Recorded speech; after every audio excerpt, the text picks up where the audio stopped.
And we're live. Welcome back, everybody. Welcome back to the channel, and welcome back, I guess.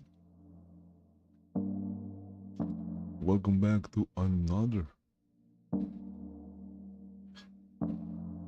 live stream where nothing is like fixed, where anything and everything can happen.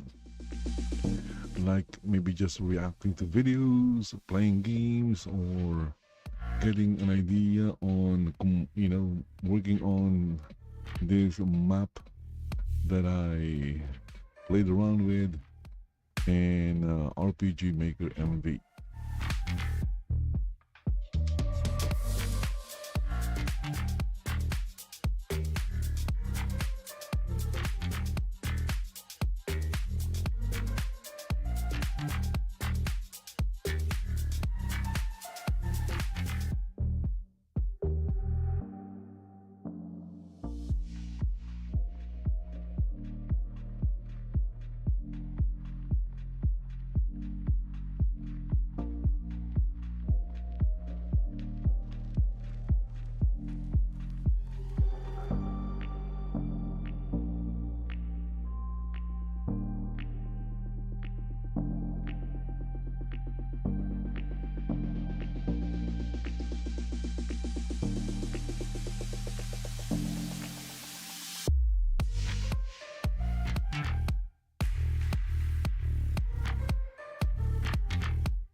Okay, so right now, hope you guys are having a great day, a good day, a wonderful day, and I'm just going through my YouTube's homepage looking for something that is interesting.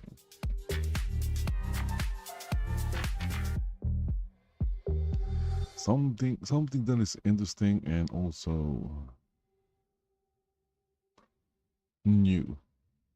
Not something that happened 11 years ago. They tried to be AAA and paid for the price. Oh, this is interesting. Okay. Who tried to be AAA? Let's, I'm going to check this out, by the way.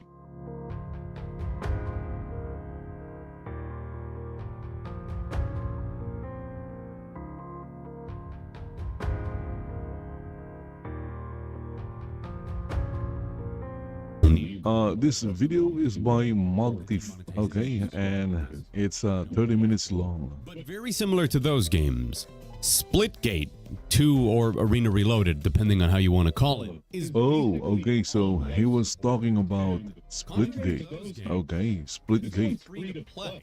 We can't even say that it's the $40 barrier to entry like Concord did. But just like those games, Splitgate Arena Reloaded, when we look at the player counts for a game that is barely 2 weeks since it's been launched, relaunched, whatever you want to call it, is 100% on its way to shutting down. The important question is it that bad? And I've spent 3 full days playing the game, basically until the game didn't let me continue playing because there's nobody to play against, to find out if the game is actually bad, if it deserves to close down. And for that, we need just a little bit of backstory. Splitgate started off as an indie game made by a bunch of guys in a dorm room wanting to recapture the magic of arena shooters like Halo, but they wanted to mix it with portals, like from the game Portal. And they did just that, and the game released, and it existed, and then around 2021, it absolutely blew up. Fast forward, some private investors coming in and wanting to turn this huge success into the next big live service game, and they abandoned the project to work on Splitgate 2, a game that they could then actually monetize and build 1047 studios around. So Splitgate disappears and Splitgate 2 starts its development, and when it comes out, it's nothing that the fans wanted. When we started Splitgate in our dorm room, we just wanted to make a game we could play with our friends. Because I grew up playing Halo, and I'm tired of playing the same Call of Duty every year. At this point, the entire team has betrayed their original fan base and abandoned their first game. They have then gone on to a highly controversial marketing campaign, including the now famous Make FPS Great Again hat, promoting Splitgate 2, saying that they're bringing actual freshness to the FPS genre, to then reveal what is a free-to-play battle royale hero shooter, completely betraying everything and looking like complete fools. All for a game with an aesthetic that is just What If Running Man but bad. Expertly done. This is the epitome of sport. We are splitting savants and jetpack geniuses. The movement is so fluid, so fast, you can't stop what you can. Did I mention the song they chose for this is Imagine Dragons? You can't make this up. Maybe they should have just switched back to the original Splitgate. Again, I tried the first one, Splitgate. Well, it barely run on my PC. It's not the game's fault. It's actually my fault. Even though my PC was like below system requirements, I still tried it. Well, there wasn't anything wrong in trying, because who knows? Maybe it would run, maybe it won't run. They relaunched Split. So I only gave the game like maybe a try, and Arena Reloaded, which they call a... it was bad not because of, Splitgate 1 and 2. you know, From my understanding, no, not because of the game itself, but more because my PC couldn't really run it. It was like below system requirements. talking about their player. But for Splitgate 2, nope, I did not even bother trying.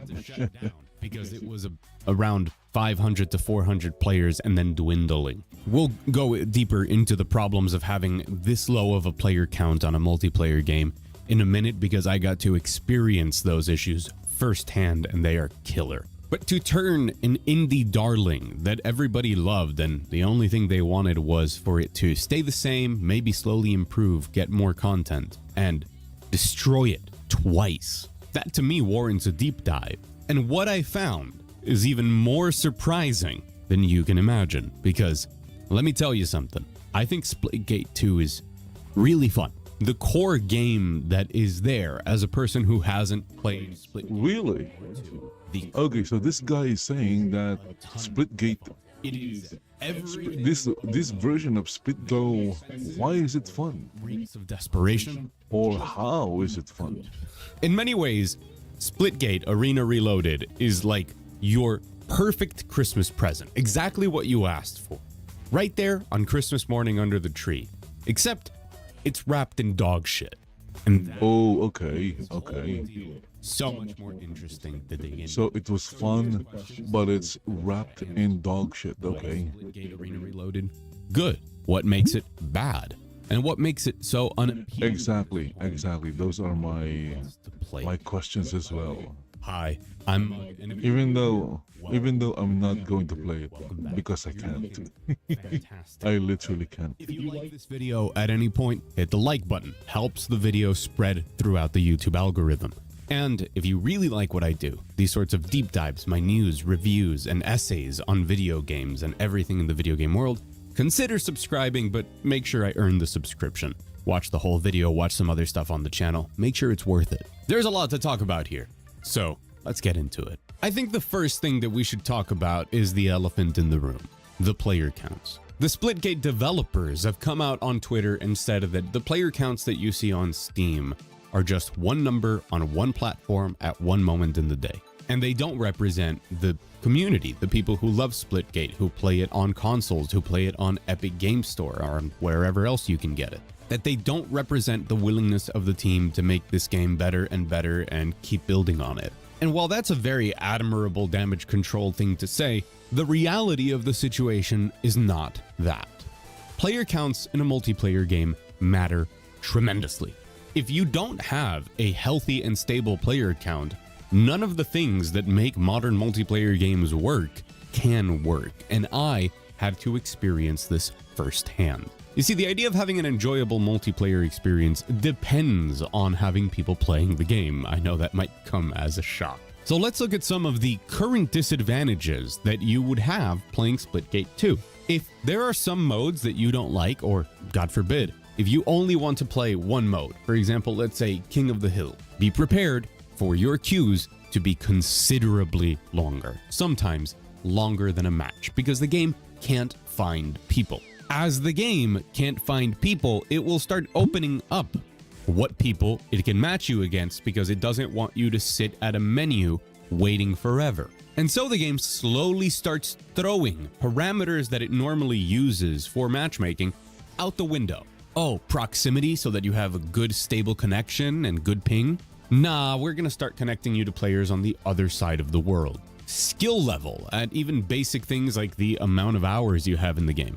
Throw that out the window. Get ready to play with sweats that have been playing this game non-stop or versions of it from 2021. You will die in ways that you don't even understand. And then when all else fails, you'll get into fantastic situations like the match where I decided I just don't want to keep playing this game, where I had the wonderful opportunity of playing against a full team of 4 people, and my team had a pretty mediocre player, 2 bots, and myself. And trust me, I did everything I could to win that match, but 2 bots is basically, they're giving free points to the enemy. And at that point, you just finish the match and you're like, well, this just sucks, man. This doesn't feel fun or competitive, or like there's nothing going on. None of the spark is here. Instead, if you get on at a peak hour, maybe for your region, you'll enjoy playing different modes and a ton of matches with basically the same 7 people over and over and over again. And hey, that's not the worst experience. I actually had a lot of fun, a lot of nostalgic fun of just keeping this lobby going and playing with the same people and getting to know their play styles, stuff I haven't experienced for a long time.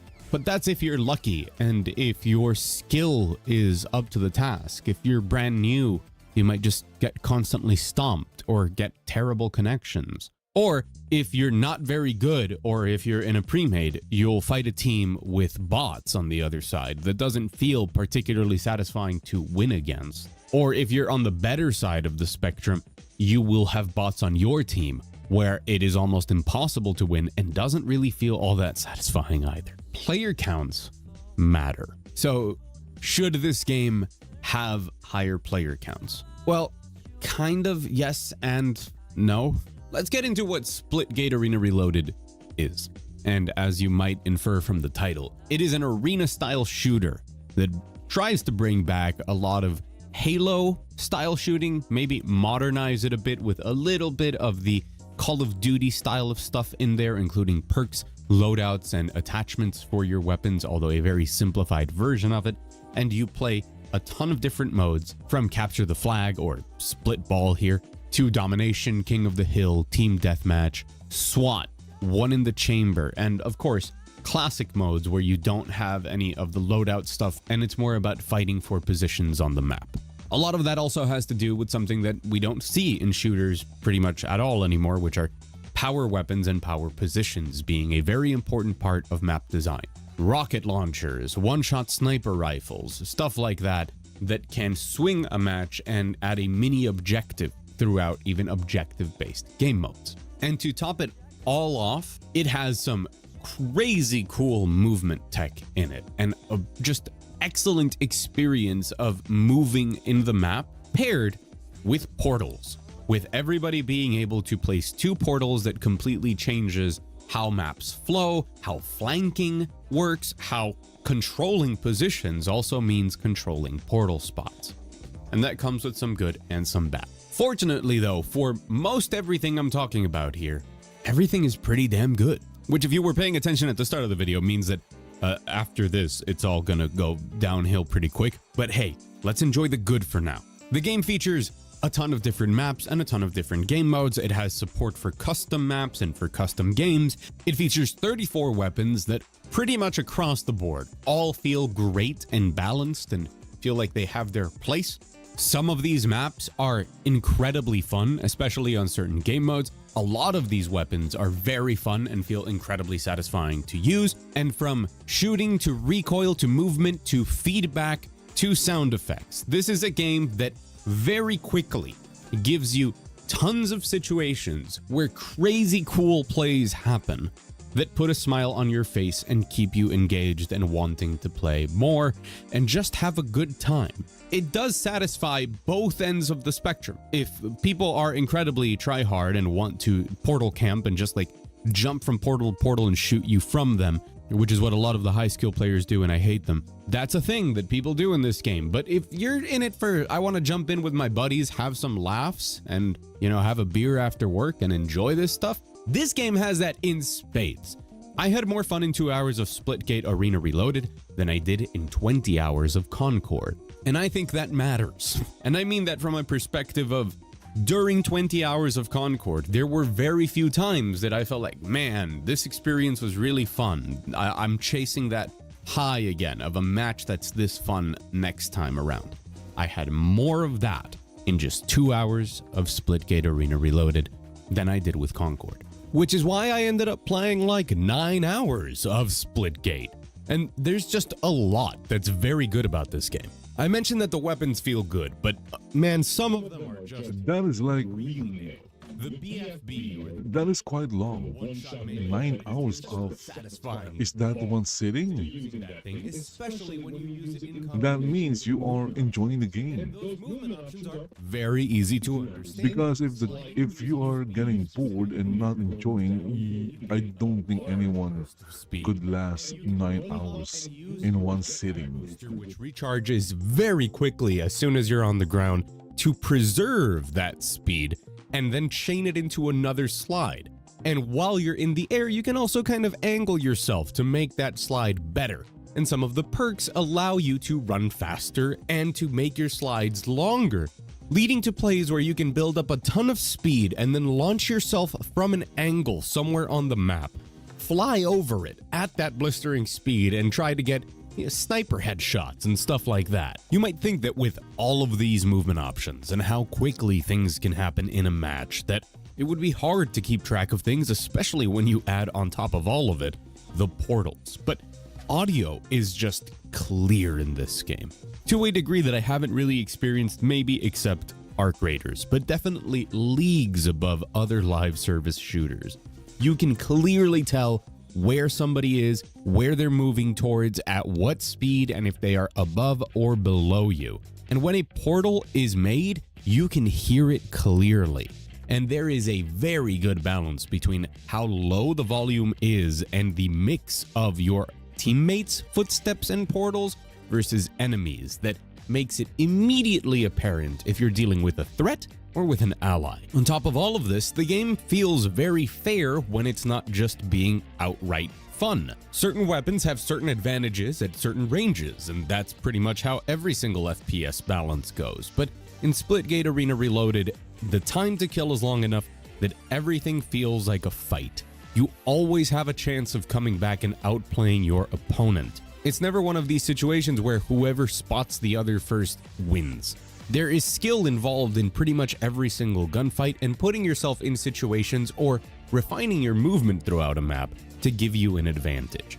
And if you ever die in a way that feels unfair, it's probably to a power weapon, which means that the other player played the map better and obtained the power weapon that can one-shot or that can unfairly destroy you. But they have very limited ammo, meaning that they won't do that for very long, or they will be targeted so that your team or you yourself can take that power weapon. And other times, it's modes that are just fun. Stuff like shoddy snipers, which is a classic. And yeah, everybody gets a sniper and you can one-shot to the head with it. But everybody's on an equal playing field. And most surprising of all, I feel like the learning curve for this, if a new player were put into a matchmaking pool that's balanced, is fun. You get to learn how these systems work and take advantage of them at a great pace. You can tell that the people that made this game have studied their arena shooters and how to make them quick, accessible, and fun. For people, a lot. They've put effort into making this game work, and I think that it is surprising just how good it is. Now, is it what fans of Splitgate 1 wanted? Is it what fans of Splitgate 2, all 7 of them, wanted? I don't know.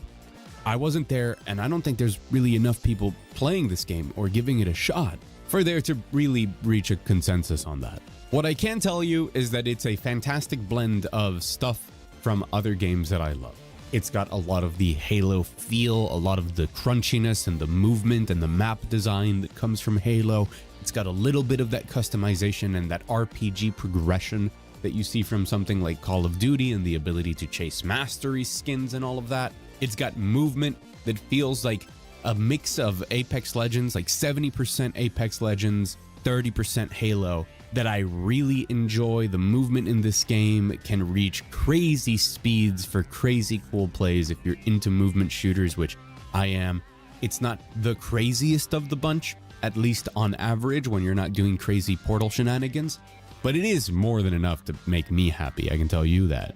And somehow, nobody's playing. Is this because of bad PR? Is this because of a ridiculous level of saturation when it comes to live services and free-to-play shooters? Is this because the game fails to innovate? Well, we'll speculate on a lot of that stuff, but let me tell you what is absolutely terrible about Splitgate Arena Reloaded, and that is everything that isn't playing the game. I've said this before, but if people don't care about your world, your universe, and your characters, if they don't care about your guns, if you don't give them something to latch onto identity-wise in a game, people just won't care. There is a certain need for people to want to make fan art of your game, if that makes sense. And that's one of the reasons that hero shooters are popular, right? Because they allow you to infuse a lot of personality in the characters, and that's kind of like a cheat code for it.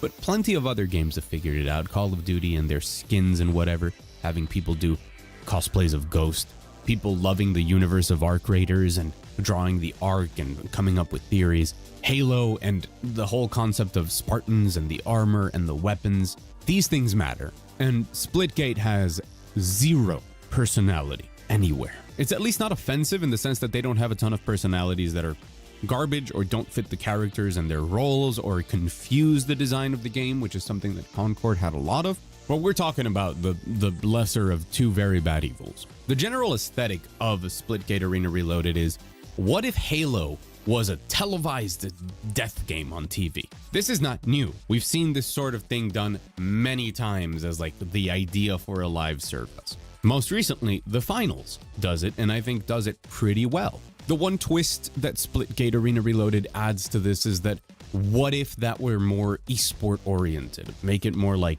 you know, the Running Man type of thing. But everything in the game just feels stupid and boring. These character designs are just lackluster, doesn't come close. These faceless, boring skins with this aesthetic, and every time you finish the match, you run into the arena and people applaud you. The weapons and their skins feel like very basic, like shooting them, and like some of the designs of them are cool. And I will admit, some of the skins that they've been coming out with for weapons are considerably better than the base weapons. But when you need to put skins on a weapon for them to really have that much of a personality, you're not doing great. Even the announcer, which emulates basically Halo's announcer, although, you know, there's a big legacy of announcers in arena shooters. But some of the stuff, like when you make a comeback, right? You die 3 times, you kill somebody, and like there's something cringeworthy about the "we are so back." It just has an overall aesthetic problem that it's normal for people to not gravitate towards it or really want to engage with it all that much. The other big problem here is that if you want to modify some of this lack of personality by getting skins or stuff, you can dig into a shop where skins cost $20. $20. These cosmetics are incredibly overpriced for a game that is doing very poorly. Not to mention that it features, I believe, 3 different types of currencies. There's like the battle pass progression currency that can also net you actual money in the game, like the premium currency. The problem with losing player interest because you messed up is that even most of the time, even if you fix the game, the players never return. Currency to the secondary currency. So I guess you can say the exception is No Man's Sky. Straight in line with whatever people, And I think to make, the reason why I don't know, is because No Man's Sky is such an interesting game, and it's quite very unique. way too much money. There are many ways So when they finally fixed it, lower the price of a lot of their cosmetics. it was able to make a return, Splitgate, and it gained its audience or players back, and even more, I guess. even if arguably they are higher quality than the Gen AI slop of Call of Duty. Well, sure, I can see the argument, but not when nobody's playing your game. They've partially tried to remedy this because they are on top of the game a lot because they're desperate to make it work. If you refer 2 friends to come join the game, you get a free battle pass. When the game first launches, it forced me on a pop-up basically to open into their Discord server so that they could give me more offers for bringing people in, to the point that they were pushing it so hard I felt like I was joining a pyramid scheme. Not a great first impression to make on people when you are very clearly desperate to have people bring friends to play the game. Not saying it's a bad strategy, it's maybe not the first thing you should do before people even get their hands on it. And although there is progression and things to chase, specifically stuff like mastery camos. I'm going to try and check Splitgate Reloaded after this one, just to see how big it is, because most new modern shooting games are like over 100 GB. I can't install 100 GB games anymore. The only 100 GB game I have is like GTA 5 or GTA Online. That's it. You don't want to participate in it. So the skins that work are because of weird rule of cool, like, oh, robot cowboy. I guess that's cool in a vacuum, and it completely veers off of the esports aesthetic that the game is going for. But hey, it's better than the most boring character design I've seen maybe ever. But what's painful about it is that whether it be because they betrayed their player base one too many times, and that they betrayed them because they succumbed to greed, to corporate greed, and have then made every standardized live service decision and tactic imaginable to try and follow in the footsteps of the big ones that make all the money in the world. Be it because it has absolutely not an ounce of personality, right? To give an easy comparison, Deadlock has more personality. Someone is using the kick follow system to spam to spam an ad, promote or spam another channel or a Discord channel. Splitgate. I'm not saying it's the best thing since I really don't think that works because be at the very people will be annoyed. competitive genre basically. I should be blocking them, but it's just too funny. It's just too funny thinking that, oh, I'm going to spam this guy with follow and unfollow so that I could promote the Discord channel that I'm trying to promote, and eventually he will be forced to join the Discord channel. That's not gonna work. You want me to join your Discord channel? Give me some money, okay? I guarantee you, I'm going to join your Discord channel. Pay me to join your Discord channel. Playing failed because it took me by surprise. And I've stopped playing it, not just to make this video, but because the game wouldn't let me keep playing. There were no more people for me to play with. And I think it goes without saying that when a game is dwindling in player base already, it's very difficult to try and get new players invested into it, and invested into a game that intends to keep growing and add things patch after patch, and for you to start building up your cosmetics and stuff, when it really looks like we are maybe one bad decision away, or rather, one lack of a great decision away from it just disappearing overnight. And it's understandable that people don't even want to try it because they're already entrenched in their favorite live service and they don't want to try and invest in a failing one. The good news is, in the last 2 days when I've been playing, the player count, at least the peak, has slowly gone up about 100 people per day.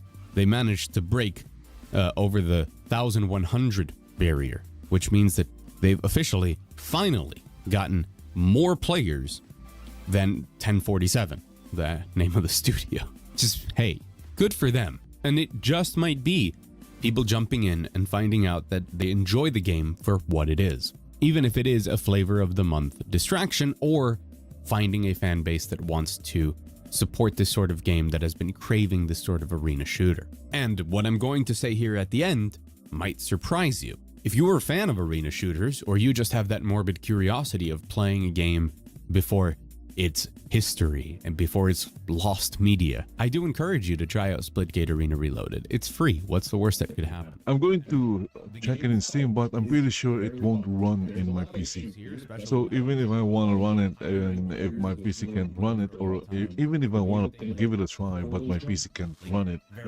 yeah, it's not gonna happen. Between them into another portal, and they move all around the map and snipe you through portals so you can't even see them, because you can see through your portals, but you can't see through other people's portals, but you can still shoot through them. It's just colored, so you can't actually see through it. And these people, these hardcore fans that have learned how to do everything with the portals, they will just pop in and out, and you will be dying from you don't even know where, because these people also have 700 hours in Kovacs and also 700 hours in each version of Splitgate that has come out.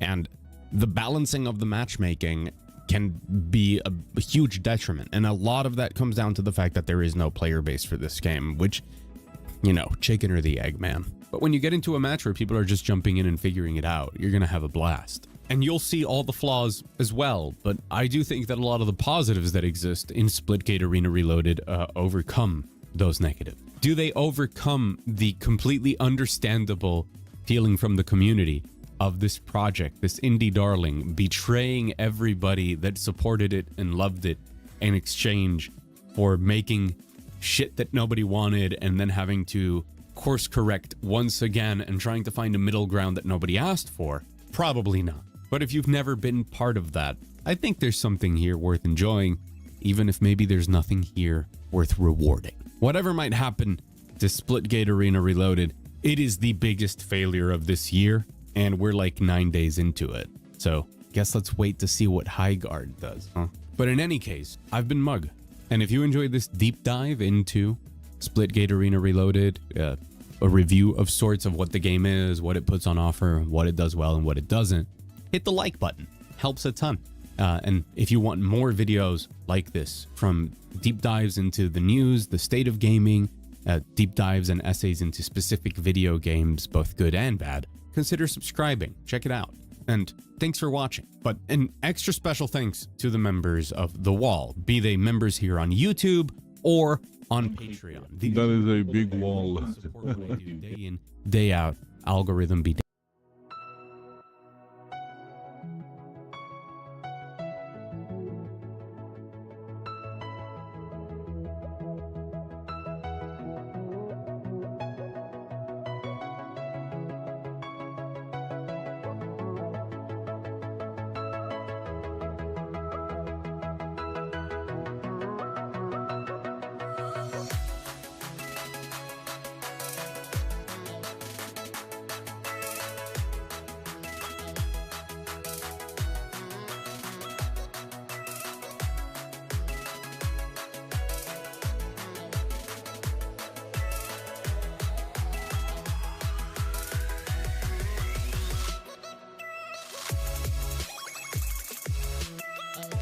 Whoa, look at that. I'm checking the RAM here and it's like, what is that? Why is that 1 point? Why is that 1 GB? That's insane. That is totally insane.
Quiet's driving me insane. Silence rattles in my brain. Yeah, I gotta get away.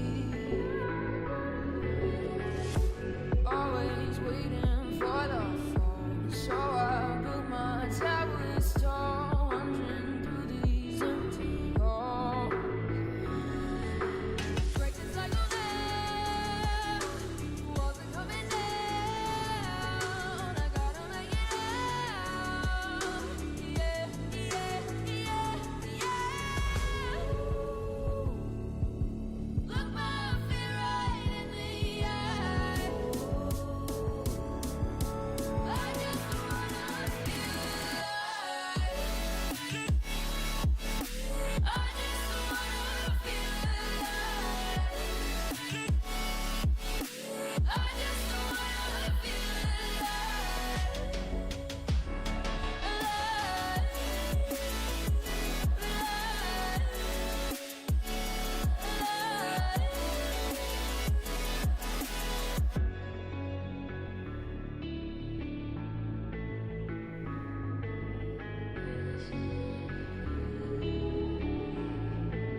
Okay, so I'm just going to update myself.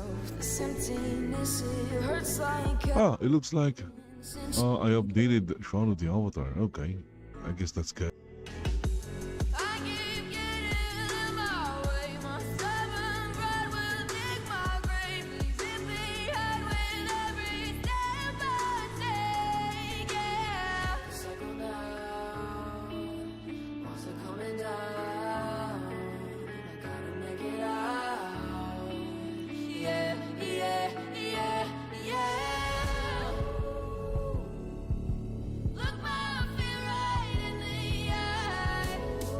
Okay, let's see if I can run this with with the browser running as well.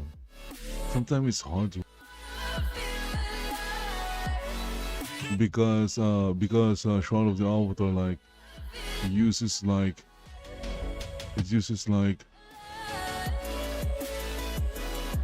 100 GB of RAM.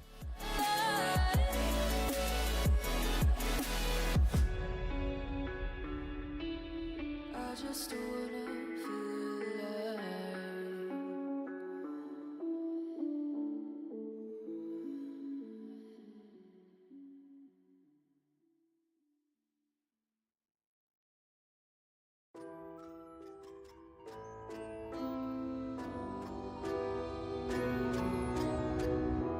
I need a scarecrow after what you did, 'cause all of the birds know that I'm almost dead. I'm barely breathing, I'm barely awake. You left me in pieces, there's no more to break. Don't wake me up, not in this century. Don't wake me up, 'cause you're just a ghost inside my head. You're just a ghost, you're never there. You're just a memory on my lips, 'cause you're just a ghost inside my head.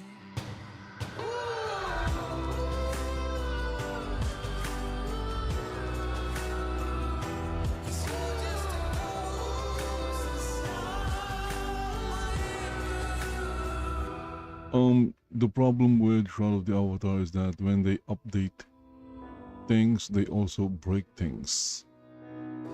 I need an angel after what you did, 'cause you were the devil, you mess with my head. You lied to my mother, you lied to my friend. Okay, it's using like 80% CPU. What's wrong with you, Shroud of the Avatar? My goodness. Don't wake me up, not in this century. Don't wake me up. That was so insane. It was like now it's using like 50% CPU. You're just a ghost, you're never there. Never change, Shroud of the Avatar, never change. On my lips, 'cause you're just a ghost inside my head.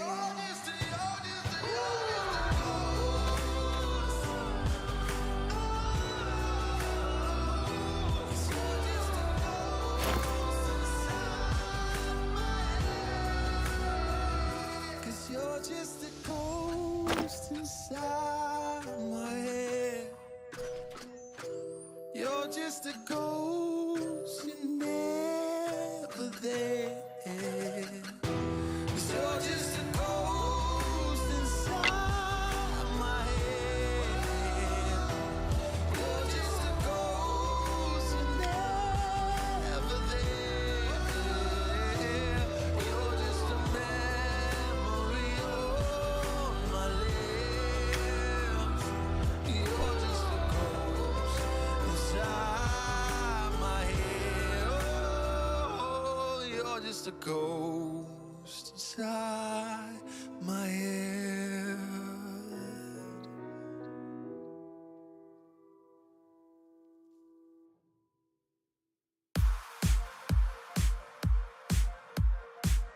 Okay, so my character's in the basement and it's using 8 GB of RAM.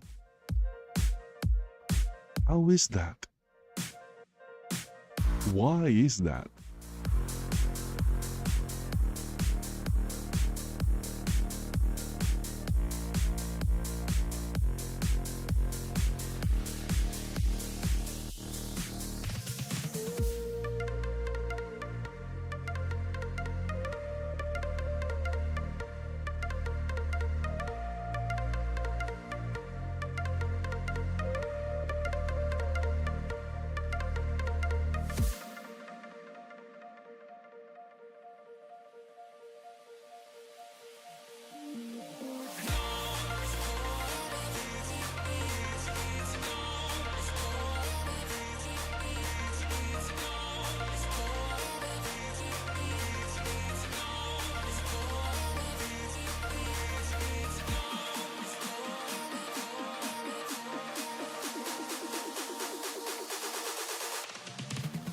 Okay, so to give the game the RAM it needed, I closed my web browser.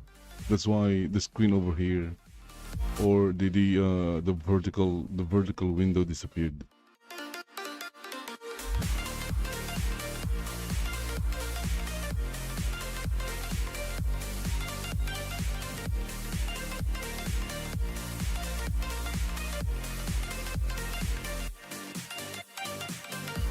When I look in your eyes, I see the stars shooting from the sky as if thrown from Mars. Okay, what I did was I ended task ended the task of the game. Falling towards the ground.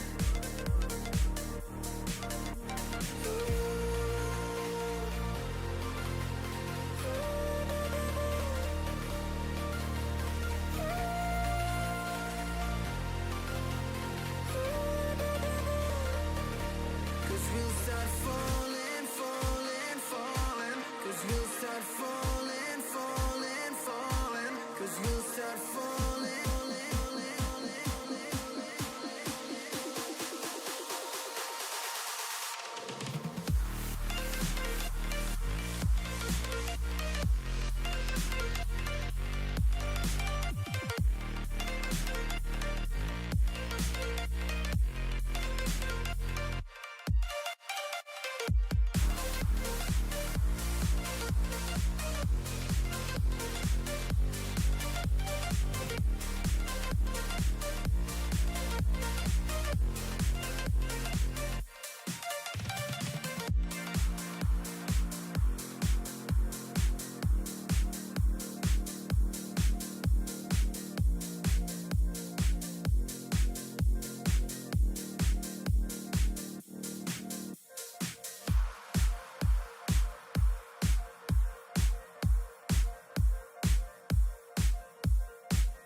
Okay, so I'm going to try running. Okay, I think it loaded.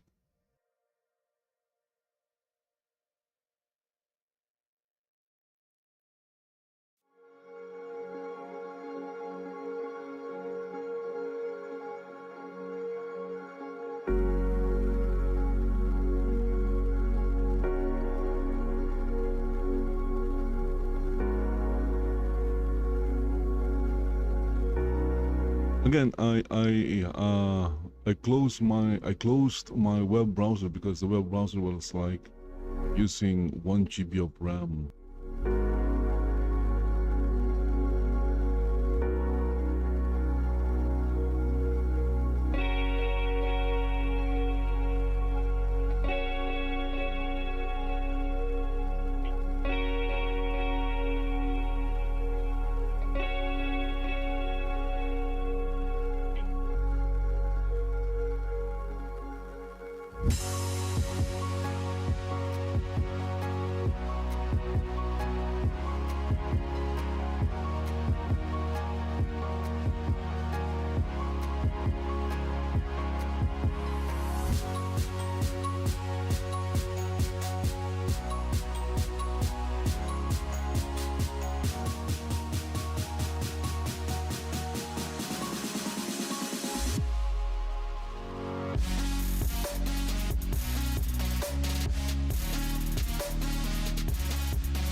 So I had to restart and reload the game. It's taking a while. Again, it's using like a lot of RAM.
Okay, so now the game is displayed on the center.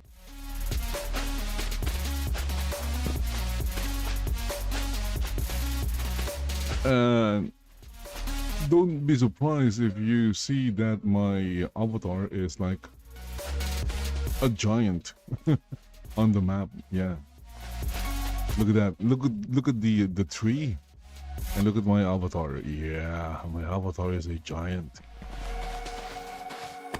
And look at the town. Look at that. See the towns? Okay, yeah.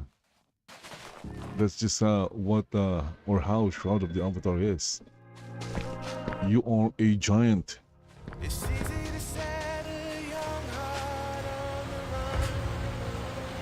run, to see it crashing. Okay, so I'm entering Nauvoo. Okay, Nauvoo. I think it's read as Nauvoo or Nauvoo.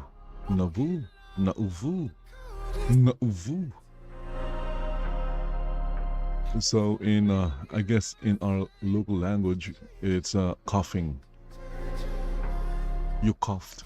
Live without your love, we've said goodbye. There's nothing I can ever say to change your.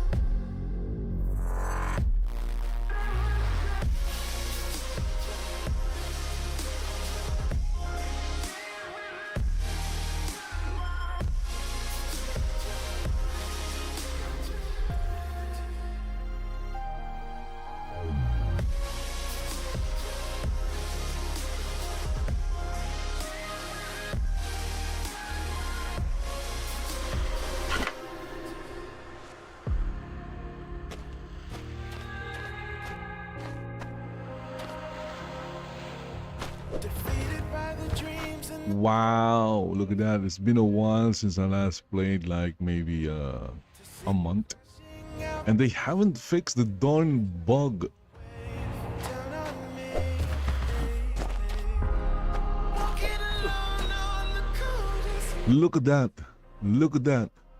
I haven't played in a month day to change. and they haven't fixed the bug with the clothes. Look at that. Look at the mannequin. The mannequin is wearing a dress.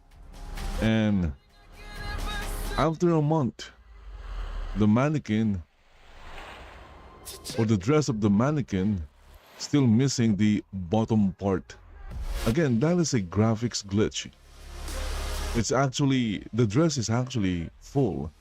It depends on where you look at it. If you turn your, see, look at this, see,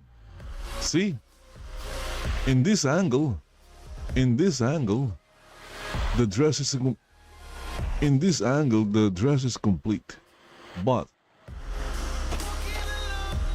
in this angle the dress is not complete, and they haven't fixed it.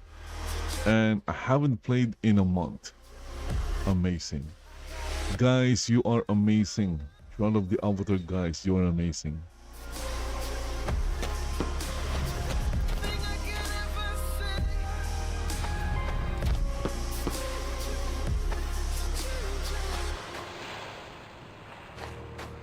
Where the hell is my... Something is missing.